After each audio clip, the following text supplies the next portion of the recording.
தாவேக்க ஆட்சி அமைஞ்ச பிறகு யார் யார் என்னென்ன பண்றாங்கன்னு பாப்பாடே. தாவேக்க எம்எல்ஏக்கள் என்னடா பேரை பிளக்ஸில் போடலன்னு சண்டை போடுது.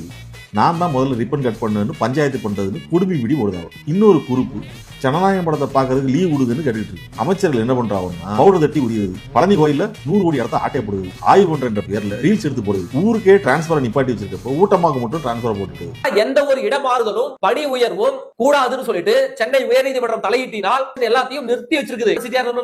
இன்றைக்கு அமைச்சான பிறகு அவருடைய மனைவிக்கு திருவல்லிக்கேணியில இருக்கக்கூடிய லேடி வெலிங்டன் மேல்நிலை பள்ளியில எப்படி டிரான்ஸ்பர் கிடைச்சு அங்க போஸ்டிங் போட்டாங்க. சரி, தாவேக தொண்டர்கள் நிர்வாகிகள் என்ன பண்றாங்கன்னா ஆம்பளை பூரா அடிதடி வெட்டு குத்து கஞ்சா குட்கா விற்கிறது. பொம்பளைகள் பூராத்துக்கும் ஒரே அஜெண்டா தாண்டி. கியூட் சிஎம் விஜய் தான் எங்க வீட்டுக்காரி மாரி ஆள்தான். யார் ஒருத்தனோட ஒருத்தி இருக்காங்க, எல்லாமே எல்லாம் 2 தான் வச்சுக்கிறாங்க. அப்புறம் ஜனநாயகம் ரிலீஸ். ஏ சர்டிபிகேட் கொடுத்திருக்காங்க மூவிக்கு. கிட்ஸ் எல்லாம் அலௌட் இல்ல. என் பசங்க எல்லாம் பயங்கரமா அழறாங்க. ஏன் விஜயோட லாஸ்ட் மூவி நம்ம சிஎம்மோட மூவி அப்படின்னு தெரிஞ்சும் ஏன் ஏ சர்டிபிகேட் கொடுத்தாங்க? ஒரு அமைச்சர் சொல்லுதான், எல்லா தடைகளையும் தாண்டி ரிலீஸ் ஆகுறதுல பெரிய மகிழ்ச்சி. மக்கள் எப்படி சந்தோஷமா இருக்காங்களோ, எது மக்கள்லாம் மகிழ்ச்சியா இருக்காவளா? விஜய் சார் வந்து என்ன பிரயோஜனம் சொல்லுங்க? ஒண்ணுமே பிரயோஜனமே இல்ல.